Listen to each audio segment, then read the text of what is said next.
It's actually kind of funny because so you're right, they get the Nash, you know, and then Prophet starts screaming, nice, nice, you know, and I thought he was like being sarcastic, you know, like memeing that I missed my smite. And I was like, wait, Prophet, what the fuck are you talking about, you know?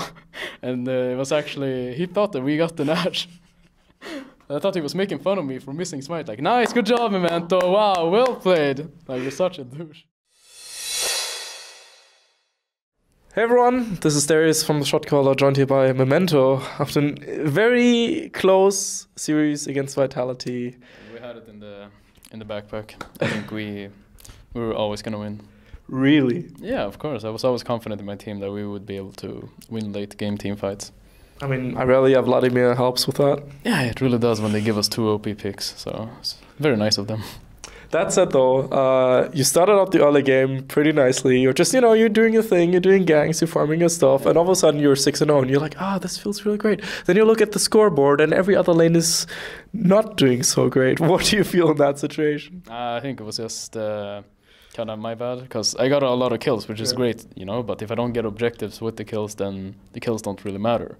And I think I was just surprised how many kills I got, you know, early. So I was kind of caught off guard, but I just skipped a lot of steps, like of basic League of Legends plays, and I think I just got a little bit too bloodthirsty, like playing for kills in a sense. So I should have been able to just take over the game after that. Instead, I just fucked up. Maybe donate some kills over to your teammates instead. Yeah, I swear I was trying to, but I just ended up every time I auto attack, I just get the kill, you know. I'm like, Irela, take this kill. Oh, I got it. Okay. So many stacks. I'm playing Trundle. I'm a tank, you know. So I'm like, okay, I'm 6-0, man. What should I build? I'm like, hey guys, I'm just gonna try Titanic Hydra Rush, and we'll see if I'm strong then. So I just tried that shit, and yeah, it worked out. Worked out pretty well, even though the mid game was really in Vitality's hands, I have to say that. Yeah, for sure. I think we got caught off guard by their rotations and grouping all the time. Like they don't really play normal League of Legends. You know, normally they would like push out the side waves, then group so they don't lose. You know, like play properly. But I think they can ignore most of these rules, and they end up. It really works for them because they're really like playing as a team. You know, they like grouping as 5, catching people, ignore side waves, and just take towers. So it kind of worked out for them, and we got kind of caught off guard by them just rotating all over the map. So we got kind of out-rotated in that sense. Is that a positive trait, you would say, to have a unique special style that nobody else really follows? I think it's positive versus some certain teams, but I think it's very easy to read what they're gonna do, you know. And if they don't succeed if we read before they even go like do these rotations, then they lose so much, like farm on side waves and a lot of control, you know. They share XP with 5 people, so I think if you play properly versus them and respect them, then you're always gonna win. Interesting. Were you surprised that Vitality ended up getting the Baron? Yeah, I was actually really surprised, because we were communicating in game. We were like, hey, is the plant up? So Nashor puts like a ward. No, we do a blue trinket, I think, and it doesn't show exactly the plant, but it looks like it's down. And then I'm like looking at the minimap, and I'm like, is he coming? You know, I hear the predator sound. So I'm like, while I'm looking at the minimap to see where, because he turns on the predator, so it's really fast. So I'm like, I'm looking at the minimap, and I'm like, is he close? And at the same time, I'm like, okay, let's just finish, you know. And I'm still looking. I'm like, okay, he's not here. There's 0% chance he comes, because I know he has flashed. And then he just like, whoop, jumps into the pit, you know. And it's actually kind of funny, because. So you're right, they get the Nash, you know, and then Prophet starts screaming, nice, nice, you know, and I thought he was like being sarcastic, you know, like memeing that I missed my smite, and I was like, wait, Prophet, what the fuck are you talking about, you know, and it was actually, he thought that we got the Nash. I thought he was making fun of me for missing smite, like, nice, good job, Memento, wow, well played, like, you're such a douche. So, that would have been, I mean, it's still insanely funny, but that would have been next level. Especially like, in theory, you guys would have lost that game, and then he's like... Yeah. But it didn't matter, like, they got the Nashor, but they didn't have any Nash on anyone, and I think, even if they do get Nash, it's kind of hard for their comp to actually hit the towers. So we weren't really too scared about them having the Nash. What was the idea, though? So I think one of the crucial scenes that eventually turned the game into Vitality's favor was when you guys were threatening Baron, and Vitality were like driving off to the Elder Drake, Yeah. and then 3 Vitality members stay, and it's just 2 Vitality members that do Elder, and they end up getting the Elder. You guys don't get Baron because you have the threat of those other 3 Vitality members. They scare you off, and they all on top also get Baron. That was like, whoa, what was the decision making there? I think we're just really indecisive.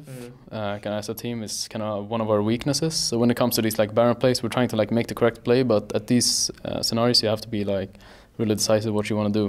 So we couldn't make up our mind like if we want to do Nashor or get the Dragon or go for mid wave, because there were like multiple calls, you know. Hey, we need to get the mid wave. Hey, they may be doing Dragon. Hey, we should start Nash. Hey, we should threaten this. They were hiding here, you know. And in the end, we were like, okay, let's start Nash, but it was a bit too late. So they get the Dragon. Now they have the Elder, and we don't want to fight them with the Elder. And I end up face checking right after, and just Right, you died there as well. Right? Yeah, exactly. So they get the Nash. So yeah, it was just multiple incidents like in a row, you know.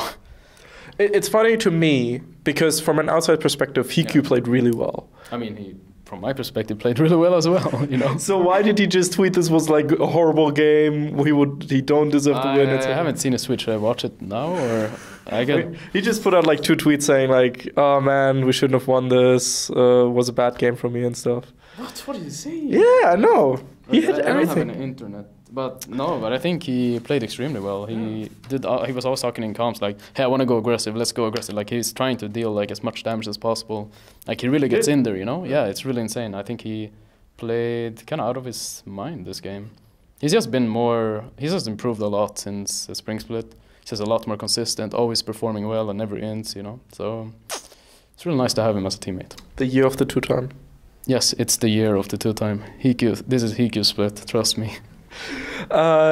World Cup match, South Korea against Sweden happened last week. Was that an interesting match to watch in the gaming house? Yeah, it was really fun to watch actually. Me and Blank betted, and our analyst Cody, we betted the €50 on the game, and I said Sweden will win, and Blank was like, no, Korea will win, you know, and then Cody's like, no, they're gonna draw. So I ended up collecting €100 for that, and so that was pretty nice.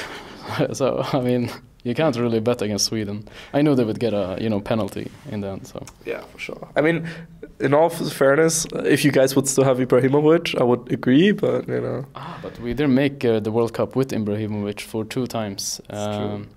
So I think without Ibrahimovic, we're actually a team. You know, that seems to be the case. Really. You can't diss the Ibra, man. No, he's awesome. Trust me. Like I love Ibra. Actually read his book recently. Really? Yeah, I Am Zlatan. Yeah, it was such a great book. Honestly. I recommend it. I've heard like the first 30 minutes of the audiobook about it. Yeah, I listened to the audiobook as well. He's actually quite an amazing book. Even if you don't follow football and have no interest, it's just so amazing. His personality, how he always wants to win, you know, the winning mindset, and I learned a lot from it. Are there other like books or guides or anything that you would recommend to the people out there? No, not right now. I'll say start with I Am Zlatan if you want some like motivation, how to be kind of like a leader, having the winning mentality, someone who really wants to win. I like that. Shows great things. I like Zlatan. Yeah, me too. I like him too, actually. Is he your favorite footballer? Yeah, probably now after I read his book. Before I didn't care about football, but now he's definitely, I feel like I know him as a person now, you know. Nice. Now know how he thinks and stuff. So yeah, I definitely feel he's my favorite. Nice. He's my favorite as well. Like he's tied with Ronaldinho, but he's definitely there. World Cup, interesting game. Anything you want to say about the current jungle state? Are you happy or unhappy? I'm kind of happy with the jungle state right now. It's has some good diversity because you can play whatever you want. Honestly, it's more like carry meta. I think we're seeing like these kindred picks. These, I mean, Trundle is still like a meta champion. I think Skarner is kind of garbage right now. It's okay like with the suppress and stuff, but I don't think it's a top tier jungler, I would say. But you can play Graves. You can play. Even Camille jungle now. I love Camille. Yeah, it's actually one of my favorite champs. Unfortunately, I never had success with it on stage, but this is my split. I feel like this is everyone's split. This is Rocket split as a whole. Exactly. This is Rocket split. Okay. I'm sure of it. We'll see. Prediction for the final standing at the end of the split? 12-6. 12-6. So like third place? Yeah, maybe. Second? Or around there, 10 to 12. At least 10 wins. That's what we want. Okay. We have like a goal, you know, like oh my God, we're gonna go home now and type it off. You know, we have like 10 wins we wrote down, and then we go. And after we came home last week, we wrote 9, and now we're gonna write 8. So you know, and then 8 more wins to 10. That's like our first goal, and then we go further. So yeah, we're getting really close now. The other teams better be scared. That's really cool. Is that like a technique that Ursula put in? It's actually from our psychologist, Ula. Ula, I'm sorry. What's her name? I don't know her name on Twitter. Not something. We'll put it in the video description. Yeah, okay. But yeah, she came by last week and she did like some exercise for us and like helped us bond as a team, and it was really awesome, honestly, for me. Really helpful. So yeah, she made us these goals, like how many wins do you guys want at least, you know? The aim first, and it has to be realistic. So she decided to say, we said 10. It gives like some kind of sense of progress, you know, in the team, like having these wins. Is it like in the middle of the training room? You just have the list. It's on the side, you know, like on the wall. So yes, right there.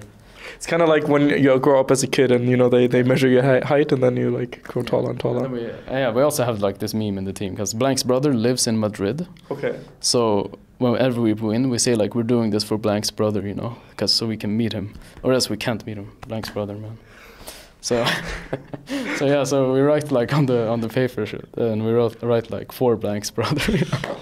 So that's our second motivation. Awesome. If you watched this interview until now, if you watched the full interview, you're a very cool person, and I want to know if you are. So put into the comments #4 as a number for Blank's brother.